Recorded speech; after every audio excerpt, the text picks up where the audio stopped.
Salut à toutes et à tous, bienvenue dans The Watchman, le podcast qui va vous donner envie d'aller au cinéma. I like it. Je ne suis qu'amour.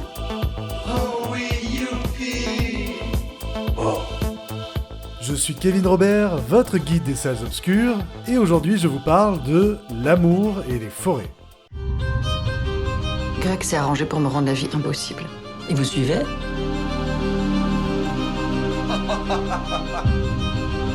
T'étais où? Je veux que tu répondes à la moindre de mes questions. T'étais où? Oh Blanche, je t'aime tellement. Je vous préviens, le chemin va être long. Vous devrez dire des choses qui vous font souffrir. C'est une guerre.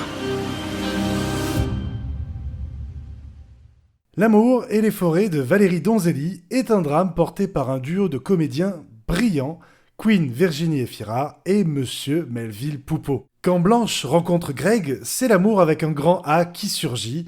Au commencement, le film rappelle les plus beaux moments des plus grands films classiques où les amants entrent dans une passion intense au détour d'une chanson de variété française.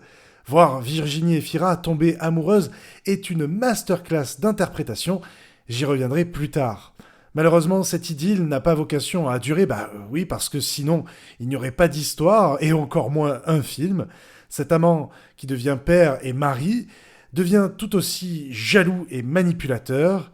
Les « je ne veux que ton bonheur » se transforment progressivement en « t'étais où ?»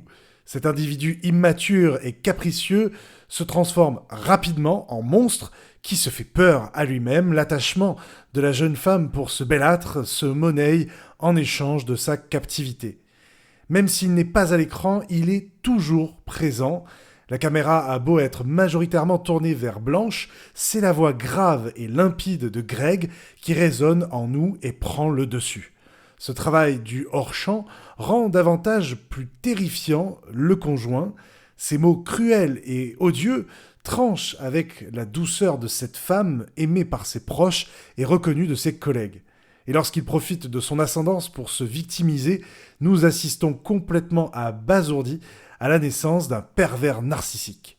Parfois angélique, notamment lorsqu'il est filmé en lumière naturelle lors de scènes intimes, et souvent démon lorsqu'une teinte rouge appuyée s'écrase sur son visage en pleine nuit, ou encore lorsque son profil n'est éclairé qu'à moitié, la photographie de ce film est très soignée et réussie.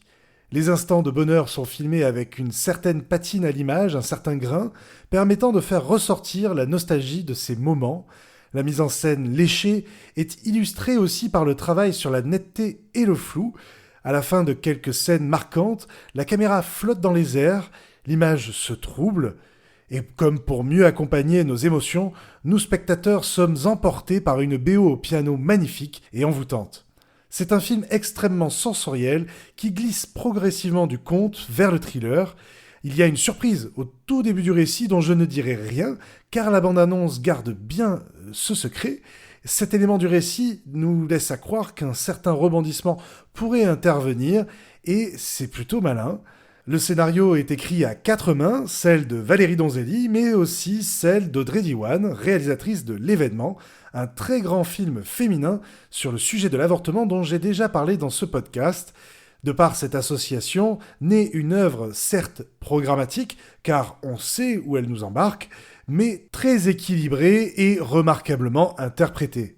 Melville Poupeau est un acteur extrêmement séduisant, très convaincant dans ce rôle de salaud, et même si je ne crois pas une seule seconde à ce prince charmant au début du récit, elle y croit, et celle qui nous fait croire plus que tout en cette histoire, c'est bien Virginie Efira, qui est tout simplement parfaite. Certes, elle est partout, tout le temps, sur les plateaux télé, en couverture des magazines, et aussi en interview sur le fil d'actualité de votre réseau social favori. Elle a présenté la cérémonie du Festival de Cannes en 2022, elle a été nommée 5 fois dans la catégorie meilleure actrice au César avant de le remporter en 2023. Les superlatifs ne manquent pas à la presse professionnelle pour caractériser son travail, alors justement, prenons un peu de temps pour analyser son succès. Après plusieurs comédies plutôt passables, telles que L'amour c'est mieux à deux, La chance de ma vie, Virginie Efira se fait remarquer dans une autre comédie qui, malgré son titre, n'est pas majeure, à savoir 20 ans d'écart avec Pierre Ninet. En 2016, avec Victoria de Justine Triet, qui vient de remporter la Palme d'Or 2023 à Cannes, l'actrice belge est à son plein potentiel. Dans ce film qui dresse le portrait d'une femme d'aujourd'hui avec beaucoup d'humour et de nuances, elle étonne par son jeu, puis en l'espace de 6 ans, elle enchaîne les succès critiques avec Le Grand Bain, Elle, Un amour impossible, Sibylle, Adieu les cons, En attendant Bojangles, Revoir Paris et Les enfants des autres. Les plus grands réalisateurs comme Verhoeven ou Dupontel se l'arrachent, mais c'est grâce à des réalisatrices que Virginie Efira commence sa mue pour devenir Queen Efira. En effet, sur sa période la plus récente, elle collabore avec les talentueuses Alice Winocourt, Rebecca Zlotowski et aussi donc Valérie Donzelli pour L'amour et les forêts. Au travers d'un œil féminin, ses rôles s'épaississent et son jeu grandit, sa sincérité, son intelligence et sa beauté sont ses atouts charmes pour plaire au plus grand monde. Elle impressionne à chaque film et devient aujourd'hui l'actrice incontournable du cinéma français que tout le monde s'arrache.